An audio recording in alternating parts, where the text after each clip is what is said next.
Abra a sua Bíblia em Apocalipse, capítulo 3, versículo 14. Apocalipse, capítulo 3, versículo 14. Diz assim a Bíblia: Ao anjo da igreja em Laodiceia escreva: Estas coisas diz o Amém, a testemunha fiel e verdadeira, o princípio da criação de Deus. Conheço as obras que você realiza, que você não é nem frio nem quente. Quem dera você fosse frio ou quente. Assim, porque você é morno e não é nem quente nem frio, estou pronto ou estou a ponto de vomitá-lo da minha boca.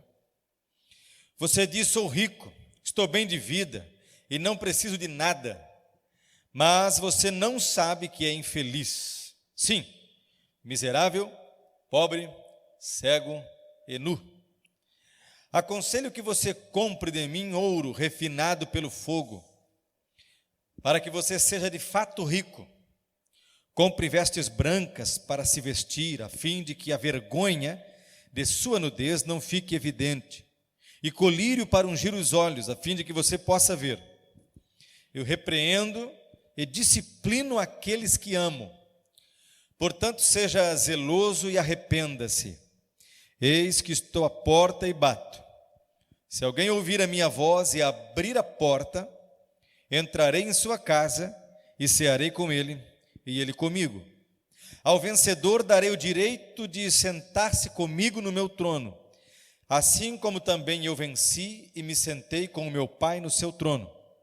Quem tem ouvidos, ouça o que o Espírito diz às igrejas.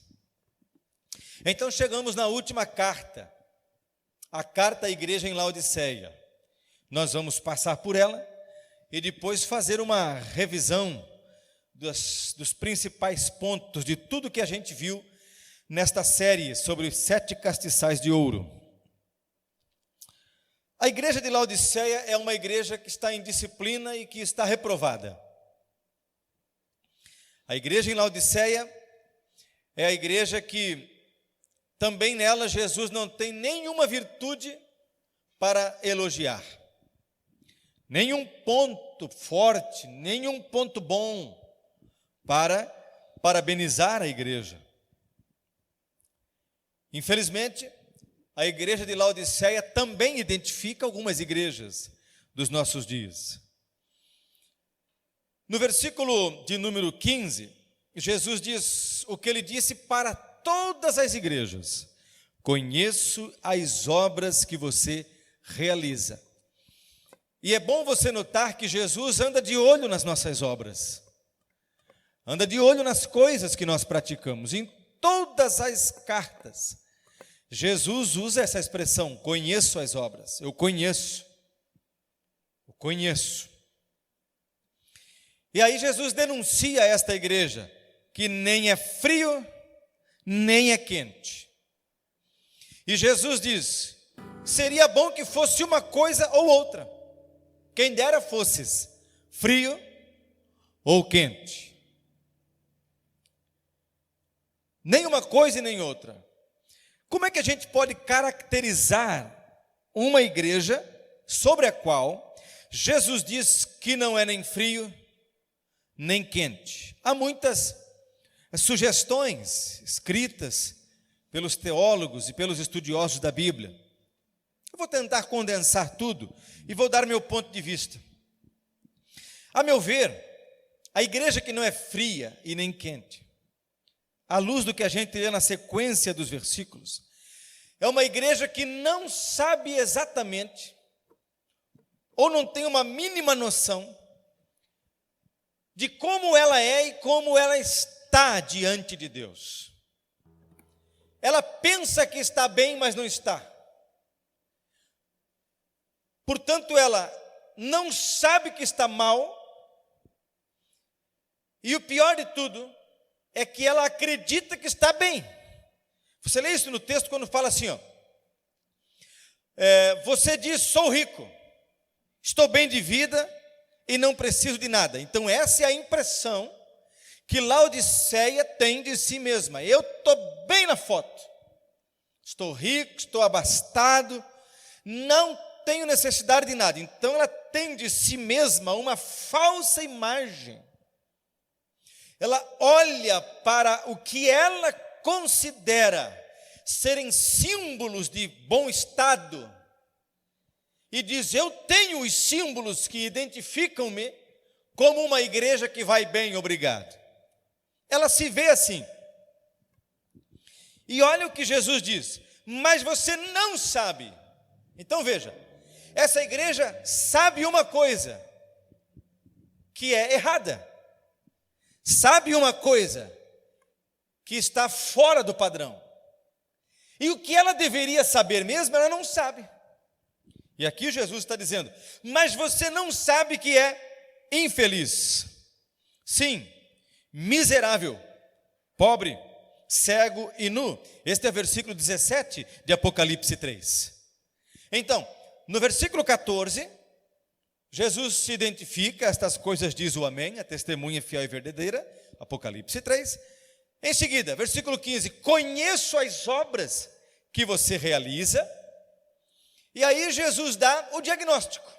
É interessante, não és frio, nem és quente, nem uma coisa, nem outra. Para só depois Jesus dizer o que ele considera uma igreja que nem é frio, nem é quente.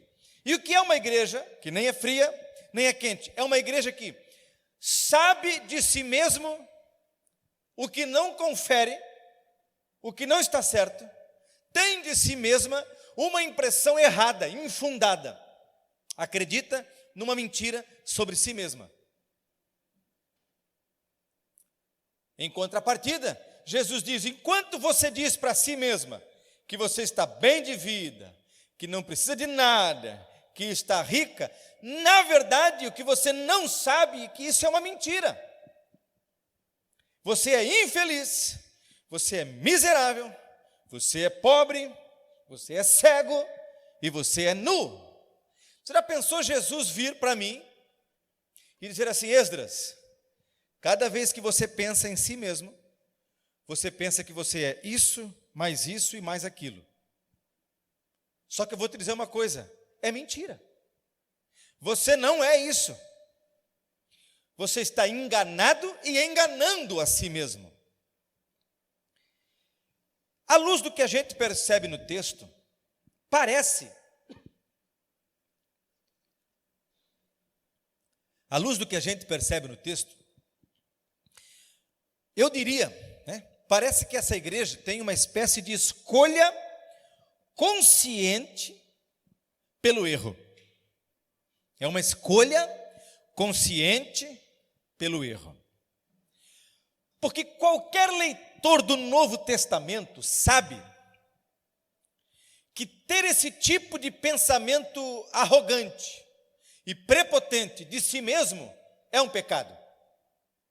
Paulo disse: ninguém pense de si mesmo mais do que convém. Jesus disse: aquele que quiser ser o maior, seja esse o que vos sirva. Quando não quiseram deixar as crianças chegarem próximas de Jesus, Jesus chamou uma criança para o centro do círculo, da roda, abraçou aquela criança, assentou sobre sua perna e disse: olha, se vocês quiserem mesmo ver o reino dos céus, entrar nele, ser participantes dele, vocês precisam ser como uma criança. Portanto, qualquer cristão que nasceu de novo e que decidiu caminhar com Cristo, tem que saber que pensar de si mesmo é sempre um pensar diminutivo, não depreciativo e automiserável. Eu sou um desgraçado, falido, quebrado, que não valho nada. Mas é um reconhecer-se pequeno, é um reconhecer-se necessitado de Deus, carente de Deus. Nesse reconhecimento de Deus, não há espaço para uma falsa modéstia, mas não há espaço para a prepotência, para a arrogância, para o orgulho, para a vaidade, para a ostentação. Não há espaço para isso. Você lembra? Tiago, nós já falamos disso várias vezes, quando ele diz: olha, vocês dizem que amanhã vão viajar, vão fazer negócio, mas vocês não sabem o que é a vida de vocês. Ela é uma neblina que aparece por um pouco e logo se desvanece. Vocês deveriam antes dizer, olha, se Deus quiser, veja, em todo o Novo Testamento você encontra a base para reconhecer-se débil, frágil, dependente, carente de Deus. Paulo diz que nós somos uma espécie de incógnita, de contradição, porque um tesouro de incalculável valor foi depositado no que Paulo chama de vasos frágeis. Então, o pensamento que um crente tem de si mesmo jamais permitiria, à luz do Evangelho, pensar que ele é mais do que o seu irmão, pensar que ele é melhor do que alguém. Uma igreja composta por crentes assim educados pela Bíblia, não é uma igreja que pensa que é mais igreja do que as outras igrejas, que é melhor igreja do que qualquer igreja. E esta igreja em Laodiceia caiu no que a minha avó chamaria de o conto do vigário.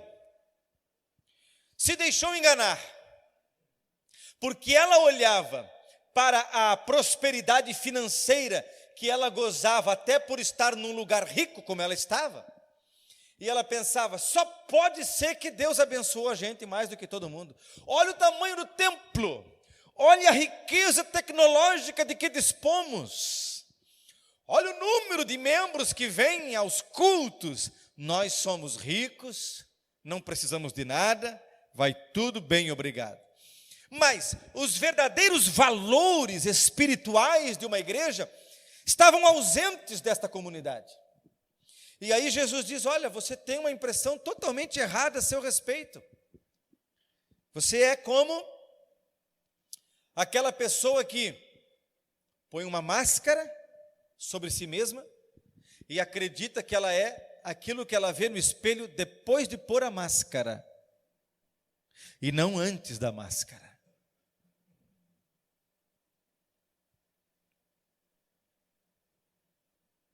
Uma igreja que preocupa-se mais com a aparência do que a essência.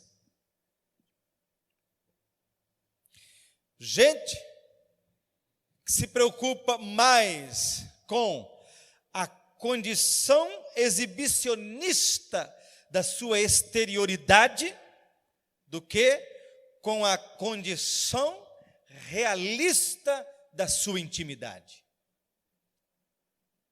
Pessoas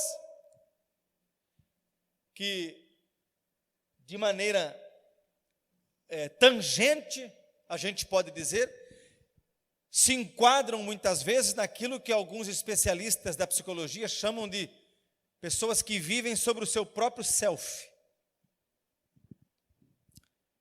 Elas criam de si mesmas uma imagem que, por mais que você tente mostrar que não é bem assim, ela tem sempre uma justificativa para o que aconteceu.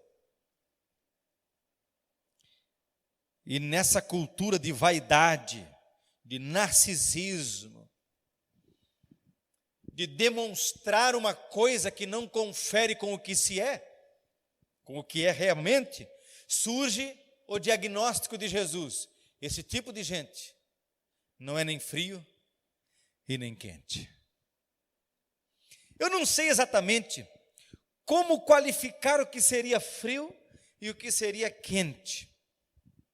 Eu sei que algumas pessoas tendem a pensar nisso aqui em questões envolvendo aspectos carismáticos, né?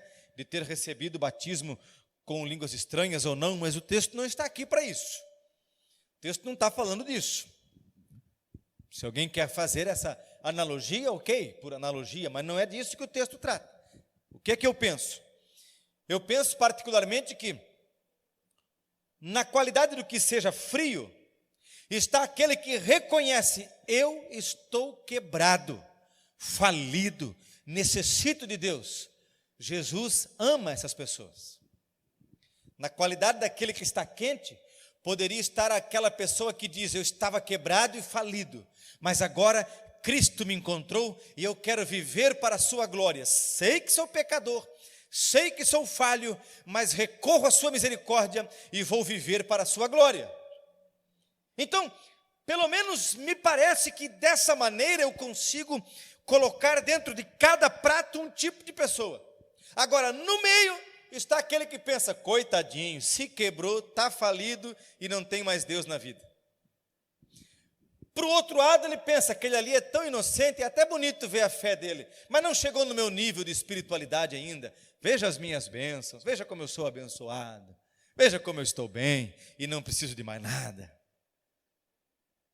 Então você pega isso do indivíduo, de uma pessoa, e Jesus diz que a igreja em Laodiceia está nesse estado.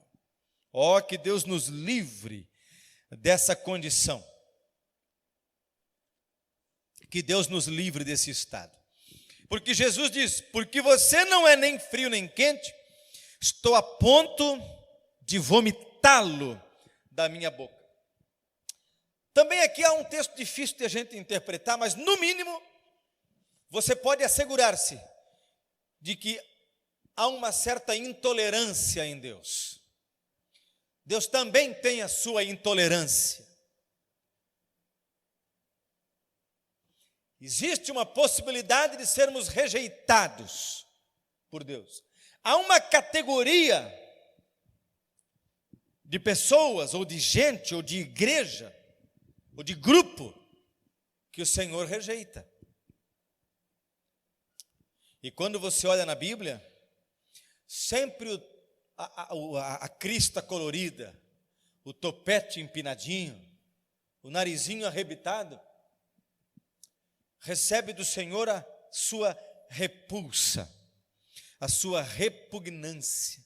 O Senhor resiste aos soberbos. É o que diz a Bíblia.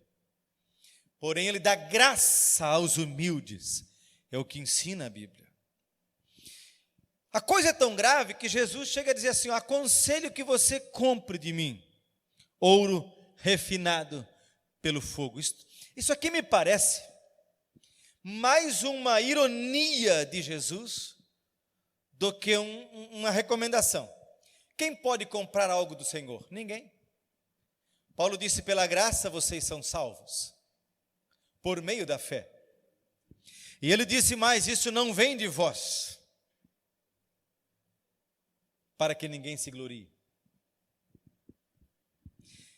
Jó perguntava, quem do imundo tirará o puro? E ele mesmo respondia, ninguém. Não há em nós capacidade de adquirir algo por nossa própria força, condição, recurso ou capacidade. Então, quando Jesus diz, olha, vou te dar um conselho, pega toda a tua riqueza e vê se dá para comprar de mim ouro refinado pelo fogo. Porque se você conseguir o ouro que eu tenho, então você poderá dizer que é rico. Parece que dá para ler assim esse texto. Aconselho-te que compre de mim. Compre vestes brancas. Quem pode comprar as vestes talares de justiça que Ele nos dá num ato soberano? E você aprende isso quando estuda a doutrina da justificação. É um ato soberano e absolutamente de Deus, onde nós nada fazemos. Justificação, vestir-nos com vestes de justiça, só Deus pode fazê-lo. Ainda bem que Ele não depende de nós. Mas Deus olha para aquela pessoa que a gente pensa, esse nunca vai se levantar. E quando você vê, o Senhor o declarou justo, livre de culpa, inocente. E ele está caminhando no meio da igreja e sendo usado nas mãos do Senhor. E isso foi feito pela graça. Aí ele diz, então vem comprar vestes brancas. E aí ele detona, né? A fim de que a vergonha de sua nudez não fique evidente. Sabe como é que eu leio essa parte do texto? Só você não está vendo o seu real estado. Como se ele dissesse assim. Você fala para todo mundo que está matando a pau. Mas todo mundo está vendo que o teu tempo já passou. Que você já era. Que você já se foi. Muito cuidado, meus irmãos, muito cuidado. E Jesus diz mais: compra também colírio para ungir os olhos, para que você possa ver. Quer dizer, só tu não está vendo. Você está nu, cego, miserável. Mas quando você olha para si mesmo, você se enxerga com o mais lindo vestido, com as maiores riquezas que alguém possa ter. Você está pensando que é o cara. E Jesus expõe a vergonha e a nudez de uma igreja, a igreja em Laodiceia. E aí Jesus diz uma coisa que convém a gente nunca esquecer, isso é bíblico: eu repreendo e disciplino aqueles que amo.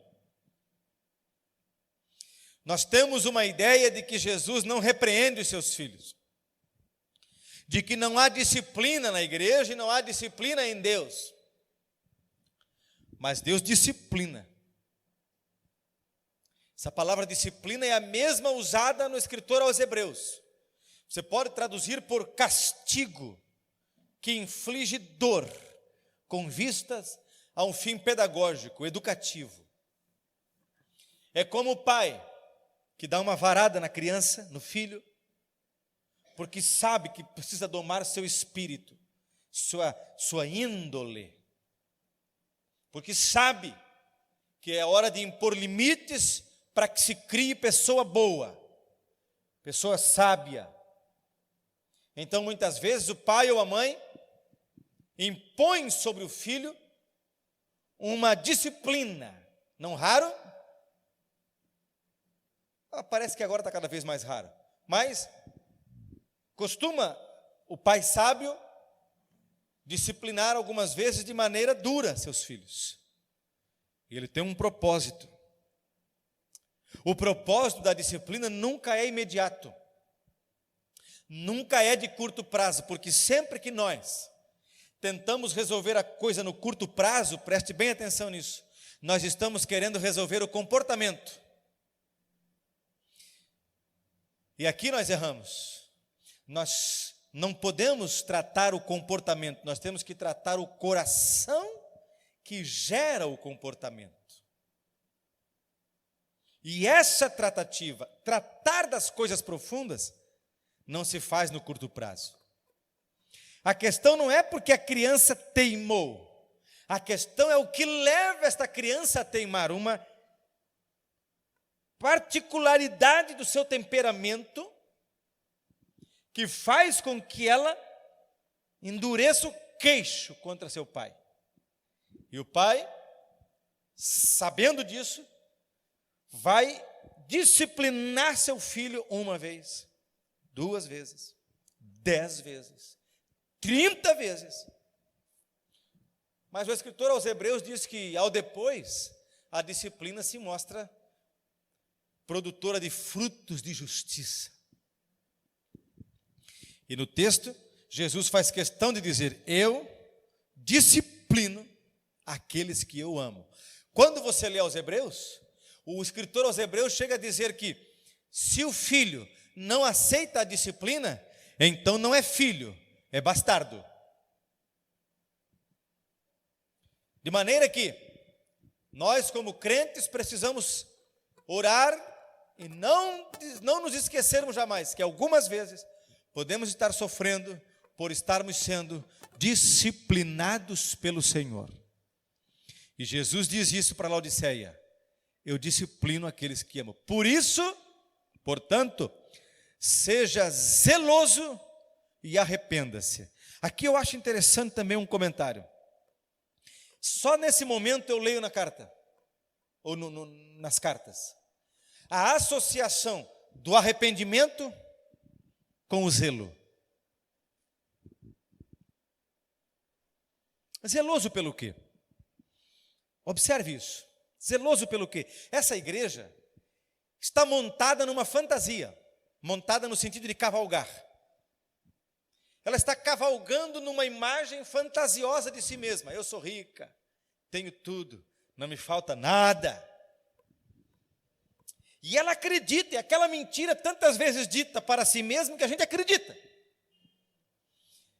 Aí Jesus diz para ela que aquilo está tudo errado, você é pobre, cego, miserável, nu, não dá conta de comprar aquilo que eu providenciei pela graça, e você não está nem enxergando sua real situação. Então presta atenção numa coisa, eu estou repreendendo você, disciplinando você, porque eu amo.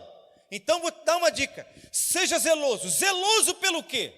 Se a imagem que eu tenho de mim mesmo é errada, se eu estou montado, cavalgando em cima de uma impressão fantasiosa a meu respeito, zeloso pelo que você está ouvindo agora. Seja zeloso pelo momento que você está vivendo agora. Neste momento, eu estou dizendo para você, está tudo errado, te arrepende. Não tem como eu ser zeloso se eu acho que não preciso resolver nada. Se eu acho que eu não preciso cuidar da coisa. Por exemplo, eu tinha uma Tucson, os irmãos lembram? Era um carro alto. Eu não tinha preocupação nenhuma de encostar o para-choque dianteiro dela nas rampinhas de calçada que você entra no estabelecimento, sai. Não tinha esse receio.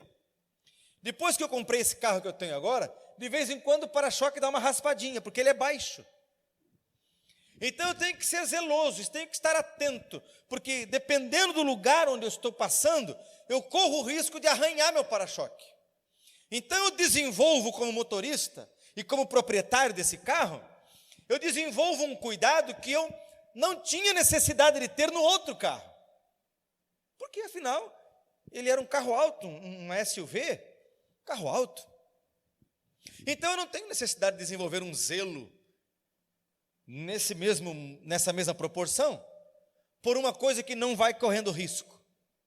Agora, depois que eu escutei umas 4, 5 vezes aquela raspada no chão, eu vou ter que aprender a cuidar desse para-choque. Então, se essa igreja continua com a visão errada de si mesma, ela vai pensando que está tudo bem, está tudo 100%, não tem nada errado com ela. Agora, quando ela descobre, está tudo errado, ela tem que desenvolver um zelo. Opa, eu preciso me arrepender, voltar-me para o Senhor, e ser zeloso pelas coisas que eu aprendi, e voltar a praticá-las, antes que seja tarde. Eis que estou à porta e bato. Se alguém ouvir a minha voz e abrir a porta, entrarei em sua casa e cearei com ele e ele comigo. Um alerta, né? Uma palavra de atenção de Jesus. Eu estou à porta e bato. Se alguém ouvir. Aqui vale dizer uma coisa. Essa frase é dita para gente crente. É dita para gente de dentro da igreja. Quando nós evangelizamos pessoas com o propósito de trazer o descrente para a fé, nós costumamos usar esse versículo. Preguei muitas vezes mensagens em campanhas evangelísticas ao ar livre, e a gente usa esse versículo, né? Eis que estou à porta e bato. De fato, esse versículo está certo, ele faz sentido também para isso, por que não, né? Jesus Cristo, o seu evangelho sendo anunciado, é Jesus batendo a porta do pecador para que este o aceite. Mas, a rigor, interpretando o texto dentro do seu próprio contexto, Jesus não está falando com gente que não é crente. Jesus está falando com os membros da congregação de Laodiceia, ao risco de se estar dentro da congregação com Jesus por lado de fora do coração. Com Jesus por lado de fora da minha vida. Eis que estou à porta e bato.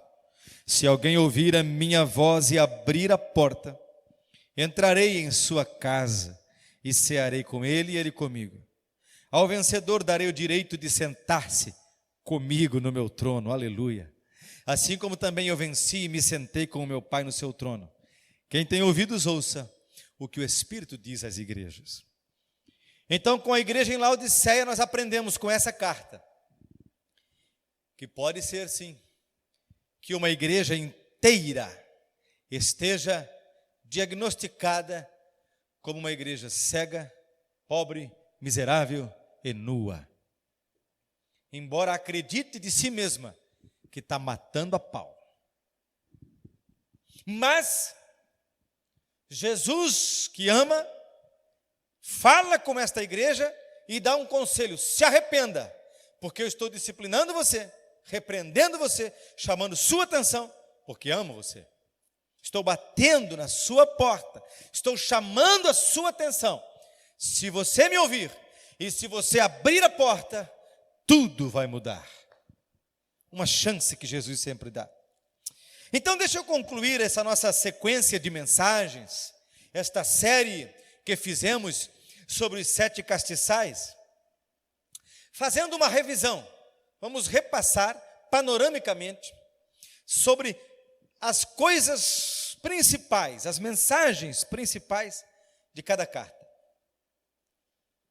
Então, primeiro lembre-se, para cada uma dessas igrejas, Jesus se identifica, se apresenta com uma das insígnias que ele apresentou no capítulo 1, desde o versículo 9 até o versículo 20.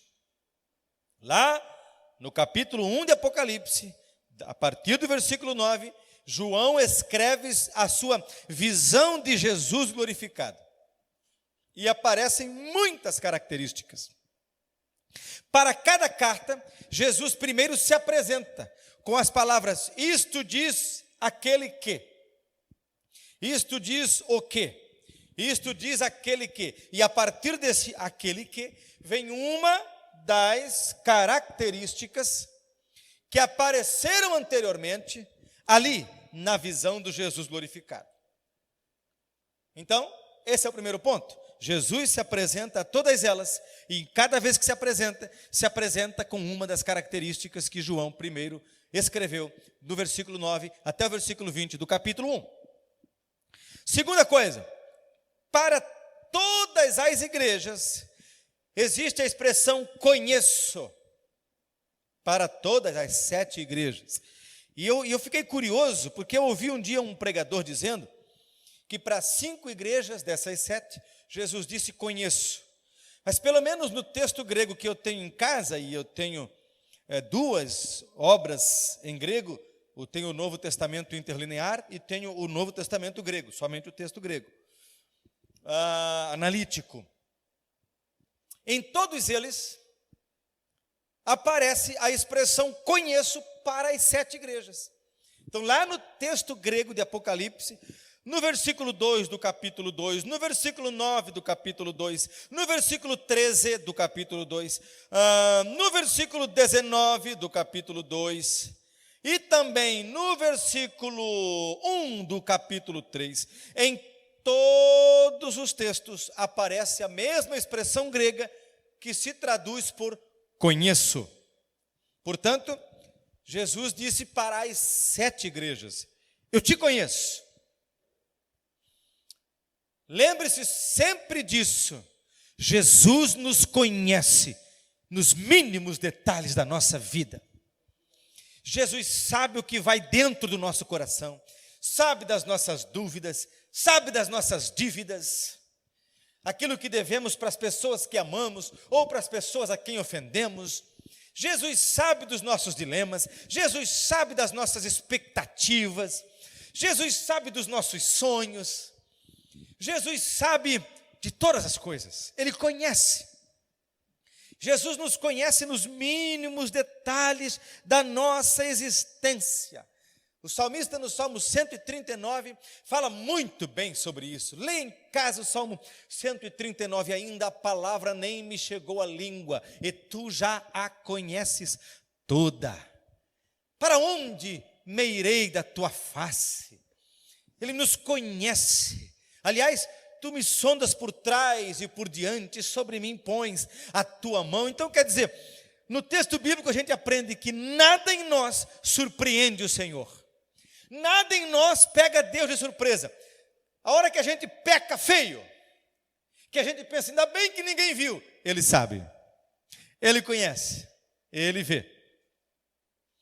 A hora que a gente acerta e a gente pensa, pena que ninguém está vendo. Ele viu, ele sabe, ele conhece. Ele conhece as dores, ele conhece os sabores da vida, ele conhece. Por isso vale a pena não se esconder dele, que foi o problema de Adão e Eva. Tinham uma relação de intimidade e de repente fogem, como se adiantasse. Ele diz, aonde você está? Ora, por que eles não fugiram? Porque não dá para fugir de Deus. Eles tentaram, mas não deu. Você lembra de Jesus caminhando apertado pela multidão? Apertado pela multidão. Aí ele para e diz, opa, alguém me tocou. Os discípulos ficam até indignados e dizem, por favor, né, mestre? Se liga, uma multidão dessa, você no meio da turma, como ele vai falar que alguém te tocou? Como é que não vai tocar? Você está no meio do povo. E ele fala, não, meu filho, você é que não sabe de nada. Eu senti que saiu virtude de mim. Aquela mulher tocou em Jesus às escondidas, mas ninguém consegue se esconder dele. Eu fico imaginando a cena, ele para, quem me tocou? Ela podia ter saído, ela podia ter ido embora, ela tinha tocado, já tinha sido curada, mas talvez ela, ao tentar ir embora, pensasse, não dá para ir. Jesus dizia, eu não vou sair daqui, enquanto eu não falar com quem me tocou. E aquela mulher não consegue se esconder no meio da multidão. Ela estava escondida. Ela conseguiu andar no meio de gente que não queria ver ela nem por perto. Veja que ela era hábil. Afinal, ela desenvolveu isso. Mas de Jesus ninguém se esconde. E ela diz, mestre, fui eu quem te tocou.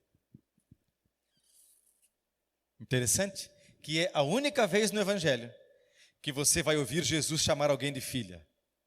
Filha, a tua fé te salvou. Ele te conhece. Ele te conhece. Ele te conhece. E te chama de filho. E te chama de filha. Então aparece, eu te conheço. Eu conheço a tribulação. Conheço as tuas obras. Conheço onde você mora. A gente viu tudo isso ao longo dessas noites. Conheço.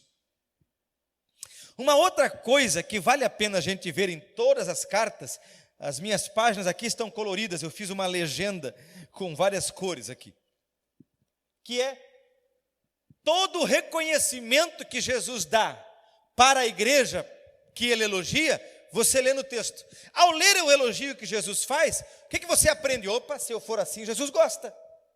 Se eu fizer igual, Jesus se agrada. Eu quero fazer a vontade de Deus. A Bíblia ensina, por exemplo, para a igreja em Éfeso, a partir do versículo 2, o que Jesus elogia nela? O seu esforço, a sua perseverança. Então seja um crente esforçado, seja um crente perseverante. Olha o que mais, eu sei que você não pode suportar os maus, quer dizer, resista os homens malignos.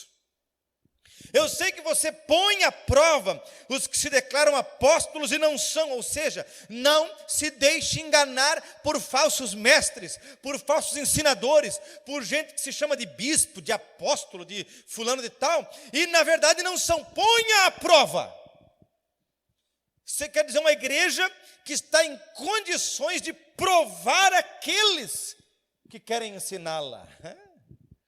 Olha que coisa bonita, está no texto. E a igreja chega a descobrir que eles são mentirosos. Você tem perseverança e suportou provas por causa do meu nome, sem esmorecer. Quer agradar a Jesus? Suporte as provações. Por mais que a fase da vida seja difícil, amarga, dolorida, longe dos teus lábios a expressão, não vou mais para a igreja, não quero mais saber de Deus, não. Se você quer agradar ao Senhor Jesus, você vai dizer, doa o quanto doer, sofra o quanto sofrer, eu continuarei honrando o nome de Jesus. Foi isso que ele elogiou em Éfeso. Uma palavra de atenção para cada igreja. Bom, vamos primeiro para os elogios. Vamos continuar nos elogios. A igreja em Pérgamo, a igreja em Esmirna, não merece repreensão. Coisa bonita. A gente viu isso. A igreja em Esmirna não merece repreensão. Estas coisas diz o primeiro e o último, que esteve morto e tornou a viver. Eu estou no versículo 8 do capítulo 2. Conheço a tribulação pela qual você está passando, a sua pobreza, embora você seja rico, e a blasfêmia dos que se declaram judeus e não são, sendo isto sim, sinagoga de Satanás. Não tenha medo das coisas que você vai sofrer. Eis que o diabo está para lançar alguns de vocês na prisão, para que vocês sejam postos à prova e passem por uma tribulação de 10 dias. Seja fiel até a morte, e eu lhe darei a coroa da vida. Quem tem ouvidos, ouça o que o Espírito diz às igrejas. O vencedor de modo nenhum sofrerá o dano da segunda morte. Veja, do versículo 8 ao versículo 11, você não encontra nenhuma repreensão à igreja em Esmirna. É possível viver uma vida irrepreensível para Deus. Mas a igreja em Pérgamo, olha o elogio, olha o estímulo de Jesus. Sei que você conserva o meu nome e não negou a fé que tem em mim. Olha só, gente. Elogios devem nos ensinar ao que devemos imitar. Mesmo nos dias de Antipas, minha testemunha, meu fiel, que foi morto na cidade de vocês, aí onde Satanás habita. Já expliquei isso na noite em que pregamos sobre essa carta. Mas eu estou relembrando todos os elogios que Jesus faz. A igreja em Tiatira, você lê no versículo 19. O que Jesus elogia nessa igreja? O seu amor, a sua fé, o seu serviço, a sua perseverança e as suas últimas obras, mais numerosas do que as primeiras. Uma igreja diligente, uma igreja trabalhadora, uma igreja que pratica obras, uma igreja que realiza feitos, uma igreja que ama, uma igreja que exercita a sua fé através de serviço perseverante. Crentes preguiçosos não podem receber elogio do Senhor. É assim que a gente se espelha, é neles, nesses elogios. A igreja em Sardes, capítulo 3. Mas você tem aí em Sardes, veja, Sardes é uma igreja que, contrário a Esmirna, está sob reprovação. Enquanto a igreja em Esmirna não merece censura, a igreja em Sardes não merece elogio. A única coisa, a única ressalva em Sardes, ressalva, umas poucas pessoas que não contaminaram as suas vestes. Pureza, santidade, vida piedosa diante de Deus. Não é porque todo mundo faz que a gente vai fazer. Não é porque está na moda que a gente vai andar fazendo. Você tem aí no meio, apesar de toda essa bagunça que Sardes se transformou, poucas pessoas santas, puras. Você quer atrair o elogio do Senhor? Não vá pelo caminho largo da multidão. Continue no caminho estreito da santidade, da pureza, da retidão. Depois, a igreja em Filadélfia, Jesus elogia duas coisas, pelo menos. No versículo 8, guardou a minha palavra e não negou o meu nome. No versículo 10, você guardou a palavra da minha perseverança, ou seja, você não negociou a minha palavra. Você aguardou. Guardo a tua palavra no meu coração, para não pecar contra ti. E a igreja em Laodiceia também não merece elogios, né? Mas olha só a repreensão de Jesus para cada igreja. A igreja em Éfeso, apesar do elogio que nos ensina o que devemos imitar, olha o que Jesus tem contra ela, no versículo 5. Se você não se arrepender, virei até você e tirarei o seu candelabro do lugar dele. Jesus faz uma censura e uma repreensão dura. Ele se mostra como um Deus que julga, um Deus que age. Você caiu, abandonou a prática das primeiras obras, ai de ti se não te arrependeres. A igreja em Pérgamo lembrando que Esmirna não foi repreendida, então vamos direto para Pérgamo, no versículo 16 do capítulo 2. Irei até aí sem demora, e lutarei contra eles com a espada da minha boca. Jesus está dizendo, se vocês não se arrependerem, eu, pessoalmente, vou aí resolver com vocês. Tá bom para ti ou não? A igreja em Tiatira, olha a repreensão de Jesus. Eis que farei com que fique acamada, e trarei grande tribulação aos que com ela adulteram, caso não se arrependam das obras que ela incita. Matarei os seus filhos, e todas as igrejas saberão que eu sou aquele que sonda mentes e corações, e retribuirei a cada um de vocês segundo as suas obras. Você faz, eu retribuo. Você pratica, é comigo. Você acha que ninguém está vendo? Eu estou vendo e eu vou retribuir. Jesus está dizendo isso. Jesus nos recomenda. A igreja em Sardes, se você não vigiar, capítulo 3, versículo 3. Se você não vigiar, virei como ladrão, e você, de modo nenhum, saberá em que hora virei contra você. Se você não vigiar, venho de surpresa, por onde você não imagina, e você não vai nem dar conta, você não vai nem saber. A igreja em Filadélfia, aí Jesus não diz isso para a igreja, mas para os inimigos da igreja. Aqueles judaizantes que Jesus chama de sinagoga de Satanás, aqueles legalistas que queriam pôr um fardo sobre a igreja. Jesus disse, eu vou fazer com que venham até você, prostrem-se aos seus pés e reconheçam que eu amo você. A igreja em Laodiceia, estou a ponto de vomitá-lo da minha boca, repreendo e disciplino aqueles que amam. Mas para finalizar, deixa eu ler como vale a pena ser fiel a Jesus. Deixa eu ler para você tudo que Jesus promete a uma igreja que se mantém de pé, uma igreja que se mantém na presença de Deus. A igreja em Éfeso, Jesus promete no capítulo 2, no versículo 7, ao vencedor darei o direito de se alimentar da árvore da vida que se encontra no paraíso de Deus, ou seja, você vai entrar na eternidade comigo. A igreja em Esmirna, o vencedor de modo nenhum sofrerá o dano da segunda morte, capítulo 2, versículo 11. O vencedor de modo nenhum sofrerá o dano da segunda morte, isto é, não estará condenado ao juízo eterno, de jeito nenhum. A salvação lhe está garantida.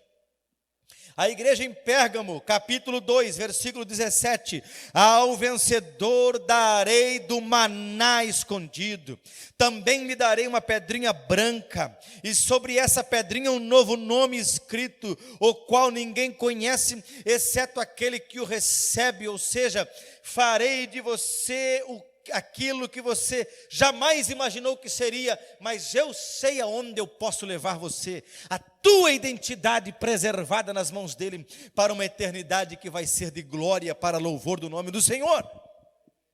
A igreja em Tiatira, capítulo 2 ainda, a partir do versículo 24, não porei outra carga sobre vocês.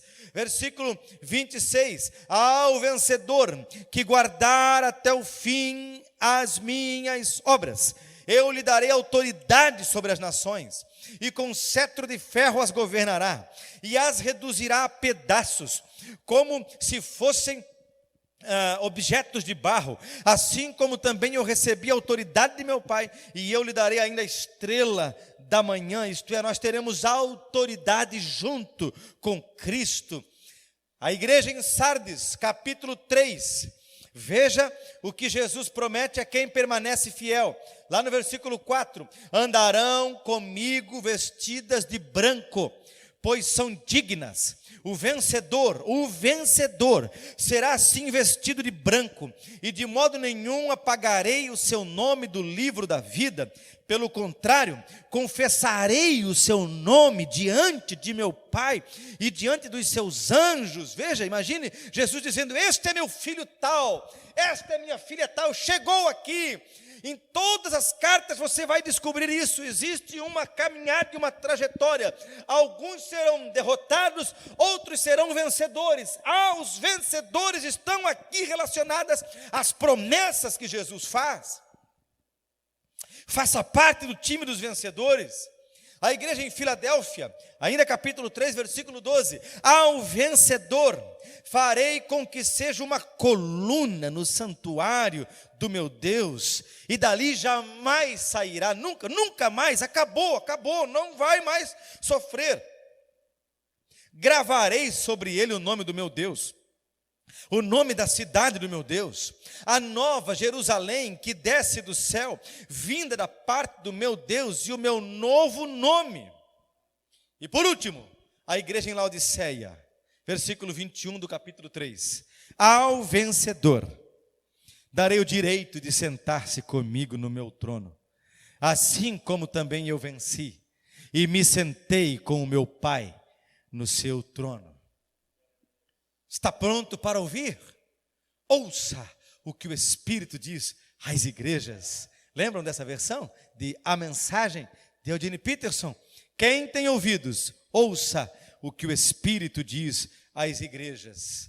O conselho que fica para nós desta série de mensagens sobre as 7 cartas enviadas às 7 igrejas registradas no Apocalipse é: lute entre aqueles que serão chamados vencedores, e você vai herdar todas as promessas que Jesus mandou João registrar aqui. Você foi chamado para vencer.